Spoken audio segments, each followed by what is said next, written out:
بسم اللہ الرحمن الرحیم رب اشرح لی صدری ویسر لی امری واحلل عقدۃ من لسانی یفقہوا قولی رضیت باللہ ربا وبالاسلام دینا وبمحمد صلی اللہ علیہ وسلم نبیا ورسولا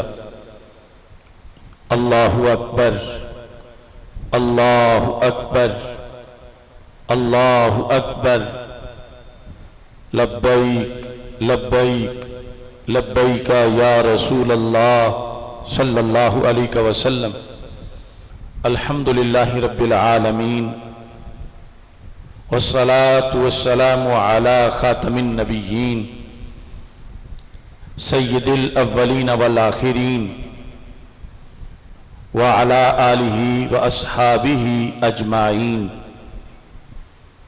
اما بعد فاعوذ باللہ من الشیطان الرجیم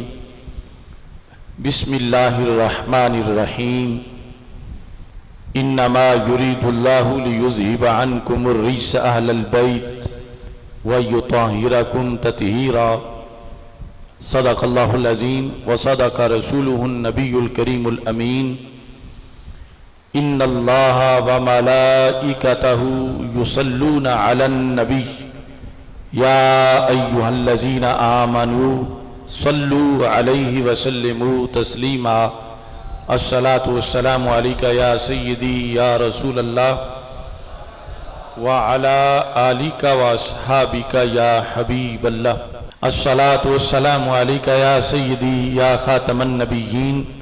وعلى آلك وأصحابك يا سيدي يا خاتم المعصومين مولاي صل وسلم دائما أبدا على حبيبك خير الخلق كلهم الہی بحق بنی فاطمہ کے بر قول ایمان کنی خاتمہ اگر دعوتم رد کنی ور قبول منو دست و دامان آل رسول صلی اللہ علیہ وسلم اللہ تبارک و تعالی جل جلالہ وعم نوالہ واتم برہانہ وعظم شانہ وجل ذکرہ وعز اسمہ کی حمد و ثنا اور حضور سرور کائنات مفخر موجودات زینت بزم کائنات دستگیر جہاں غم گسار زماں سید سروراں حامی بے کساں قائد المرسلین خاتم النبیین احمد مجتبی جناب محمد مصطفیٰ صلی اللہ علیہ وآلہ وصحابہ وبارک وسلم کے دربار گہر بار میں ہدیہ درود و سلام عرض کرنے کے بعد السلام علیکم ورحمۃ اللہ وبرکاتہ رب ذوالجلال کے فضل اور توفیق سے عید الاضحیٰ کے تیسرے یوم میں جمعۃ المبارک کے مقدس دن میں آج ہم جامع مسجد جلالی رضوی المعروف عقلانی مسجد میں ائمہ اہل بیت رضی اللہ تعالی عنہم کانفرنس کا انعقاد کر رہے ہیں مناظر کبیر شاہکار جلالیت شیر اہل سنت حضرت مفتی محمد عابد جلالی صاحب قدس سر العزیز کا پہلا سالانہ عرس بھی ہے ان کے اصال ثواب کے لیے اس کانفرنس کا انعقاد کیا جا رہا ہے خصوصی طور پر ائمہ اہل بیت رضی اللہ تعالی عنہم کانفرنس جو پہلے ہم بڑے پیمانے پہ لاہور منعقد کر چکے ہیں اور اس کے بعد انشاءاللہ گوجرانوالا میں اسی موضوع پر ایک بڑی کانفرنس کا انعقاد کیا جائے گا یہ جو پورے ملک میں ہمارے مبلغین اس موضوع پر کانفرنسیں کر رہے ہیں، اس کا مقصد عبد الرحمن سلفی نامی ملعون کو سزا دلوانے کا مطالبہ ہے کہ جس نے ائمہ اہل بیت اطہار رضی اللہ تعالی عنہم کو معاذ اللہ ننگی گالیاں دیں، توہین کی، گستاخی کی۔ حکومت پاکستان سے ہمارا یہ مطالبہ ہے کہ اس شخص کو قرآن و سنت کی روشنی میں 295 کے مطابق کیفر کردار تک پہنچایا جائے۔ شاید یہاں کچھ لوگ اتنی بڑی توہین سے واقف نہ ہوں، سوشل میڈیا پر جو لوگ نظر رکھتے ہیں یقیناً وہ مطلع ہوں گے، لیکن یہ پاکستان کی تاریخ کے اندر ناموس اہل بیت اطہار علیہم الرضوان کے لحاظ سے گستاخی کا بڑا سنگین واقعہ پیش آیا۔ اس واقعے پر جتنا افسوس ہے اتنا ہی اس واقعے پر خاموشی اختیار کرنے والوں پر بھی افسوس ہے۔ جہاں اہل بیت اطہار رضوان اللہ علیہم اجمعین کی توہین نہیں ہوئی تھی، بلکہ وہ لفظ 14 صدیوں میں ہمارے اماموں نے لکھے ہیں، وہاں تو انہوں نے انجینئرڈ اور جعلی توہین بنا کر کانفرنسیں کی، ریلیاں نکالی، کیا کچھ ہوا۔ لیکن جہاں اتنی واضح توہین ہوئی وہاں آج کسی کو نہ کانفرنس یاد ہے نہ ریلی یاد ہے، بلکہ وہ دھڑا جو اہل بیت اطہار کے خصوصی طور پر محب ہونے کا دعوے دار ہے روافض کا، وہ بھی ایک جمعے میں چند مظاہروں پر انہوں نے اسی پر اکتفا کیا۔ تو اصل مسئلہ یہ ہے کہ ائمہ اہل بیت اطہار رضی اللہ تعالی عنہم کی عزت و ناموس کے محافظ صرف اہل سنت و جماعت ہیں۔ میں دلیل کی روشنی میں اس موضوع پر چند باتیں عرض کرتے ہوئے مختصر خطاب کروں گا۔ نبی اکرم نور مجسم شفیع معظم صلی اللہ علیہ وسلم کی نسل پاک میں جن نفوس قدسیہ کو ایک دوسرے فرقے والے اپنے 12 امام قرار دیتے ہیں، حقیقت میں وہ ان کے امام نہیں، وہ ہمارے ہی امام ہیں۔ کچھ لوگ کہتے ہیں ہم بھی انہیں مانتے ہیں، تو میں کہتا ہوں ہم ہی انہیں مانتے ہیں، چونکہ ائمہ اہل بیت اطہار رضی اللہ تعالی عنہم کے ماننے کا جو حکم قرآن و سنت میں ہے اس کے مطابق اہل سنت و جماعت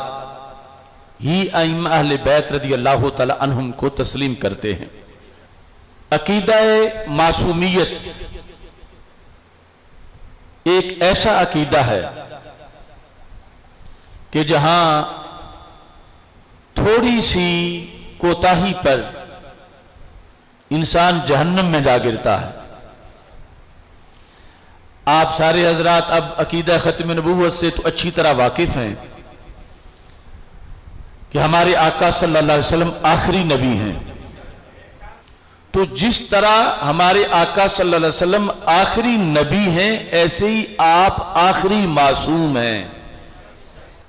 آپ خاتم النبیین بھی ہیں اور خاتم المعصومین بھی ہیں۔ تو ختم نبوت کی مور کا مطلب یہ ہے کہ رسول اکرم نور مجسم شفیع معظم صلی اللہ علیہ وسلم کے بعد کوئی برگزیدہ شخصیت کتنی ہی زیادہ برگزیدہ کیوں نہ ہو، اس کی شانیں ویسے تو بیان کر سکتے ہیں مگر اسے نبی نہیں کہہ سکتے۔ مثلا خلفاء راشدین کی بڑی شانیں ہیں، حسنین کریمین رضی اللہ تعالی عنہما کی بڑی شانیں ہیں، سیدہ فاطمہ الزہرا رضی اللہ تعالی عنہا کی بڑی شانیں ہیں، ائمہ اہل بیت رضی اللہ تعالی عنہم کی بڑی شانیں ہیں، امام اعظم ابو حنیفہ، حضرت غوث پاک داتا گنج بخش اجمیری رحمت اللہ علیہم، ان کی بڑی شانیں ہیں، مگر ان میں سے بھی کسی کو نبی کہنا جائز نہیں ہے۔ یعنی کوئی یہ کہے کہ میرا چونکہ غوث پاک سے بڑا پیار ہے تو مجھے انہیں نبی کہہ لینے دو، کوئی کہے معاذ اللہ کہ میرا حضرت صدیق اکبر رضی اللہ تعالیٰ عنہ سے بڑا پیار ہے تو مجھے اجازت دو میں عشق میں ان کو نبی کہہ لوں معاذ اللہ، کوئی کہے حضرت مولا علی رضی اللہ تعالیٰ عنہ سے میرا بڑا پیار ہے تو مجھے اجازت ہونی چاہیے کہ میں ان کو نبی کہہ لوں، تو شریعت روکتی ہے کہ اگر تم نے حضرت محمد مصطفیٰ صلی اللہ علیہ وسلم کا امتی رہنا ہے اور جنت جانا ہے تو ان کے بعد اور کسی پر تم لفظ نبی بول نہیں سکتے۔ اب تم جس وقت حضرت صدیق اکبر رضی اللہ تعالیٰ عنہ کو نبی نہیں مانتے، اور ہم یقیناً نہیں مانتے اور اس کا اظہار کرتے ہیں، تو کوئی حضرت صدیق اکبر رضی اللہ تعالیٰ عنہ کی سائیڈ لینا والا اگر یہ کہے ہمیں کہ تم گستاخ صدیق اکبر ہو کیونکہ تم ان کو نبی نہیں مان رہے، اگر تم محب ہوتے تو تم ان کو نبی مانتے، تو ہم اس کو یہ جواب دیں گے کہ تو محب صدیق اکبر نہیں، ہم محب صدیق اکبر ہے، کہ تو حضرت صدیق اکبر کو اذیت پہنچا رہا ہے کہ جنہوں نے ختم نبوت کے پہلے محاذ پر کھڑے ہو کر جنگ لڑی، تو انہیں معاذ اللہ لفظ نبی بول رہا ان کے بارے میں، وہ تیرے اس لفظ سے کب راضی ہے؟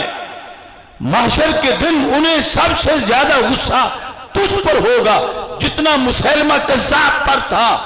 ایسے ہی تم پہ بھی غصہ کریں گے، کیونکہ ہمارے نبی علیہ السلام کے بعد کسی کو نبی کہنا جائز۔ ایسے ہی حضرت مولا علی رضی اللہ تعالی عنہ کے بارے میں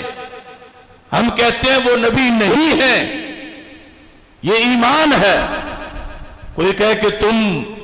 بغض علی رکھتے ہو، انہیں تم نبی مانو تو پھر محب ہم تجھے مانیں گے، تو ہم کہتے ہیں ایسا محب کا سرٹیفکیٹ تم اپنے پاس رکھو، ہم ہی علی کو ماننے والے ہیں، کیونکہ مولا علی رضی اللہ تعالی عنہ نے تو خود ختم نبوت پہ پہرا دیا۔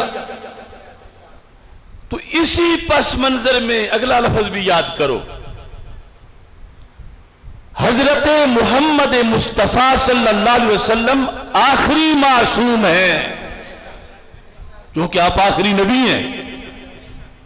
آپ کے بعد نہ کوئی معصوم پیدا ہوا ہے نہ قیامت تک ہو سکتا ہے۔ رسول اکرم صلی اللہ علیہ وسلم کا یہ منصب جو شخص بھی چیلنج کرے، اگر خود کرے تو خود مرتد ہے، اور اگر کسی کے لحاظ سے لفظ بول کے اپنے آپ کو محب ان کا قرار دے تو پھر بھی دین سے فارغ ہے، مرتد ہے۔ مثلا کوئی شخص حضرت صدیق اکبر رضی اللہ تعالیٰ عنہ کو معاذ اللہ معصوم مانے تو یوں ہے کہ اس نے ڈائریکٹ ختم نبوت پہ حملہ کیا۔ کوئی شخص مولا علی رضی اللہ تعالیٰ عنہ کو معصوم کہے تو ڈائریکٹ اس نے ختم نبوت پہ حملہ کیا، اور اس پر مولا علی اور حضرت صدیق اکبر رضی اللہ تعالیٰ عنہ یوں ہی ناراض ہوں گے جیسے وہ مسلمہ کذاب پہ ناراض تھے۔ آج ختم نبوت والا عقیدہ تو کچھ عوام کو یاد ہو گیا، اور اس کے لیے بھی بڑی جنگیں لڑیں، اکابر نے لڑیں، پھر اسمبلی میں بل پاس ہوا، مولانا شاہ احمد نورانی صدیقی رحمت اللہ علیہ اور دیگر قائدین اس سلسلہ کے اندر طویل جد و جہد کی، اور پھر ان تحریکوں کے اندر جو ختم نبوت کی تحریکیں پاکستان میں چلیں، ہزاروں لوگ شہید ہوئے، اور پھر آخری ان ایام تک اس عقیدے کی حفاظت کے لیے تب جا کر اب بچے بچے کے زبان پر ہے تاجدار ختم نبوت، زندہ باد زندہ باد زندہ باد۔ تو عقیدہ معصومیت کے لیے بھی اتنا جہاد کرنا پڑے گا۔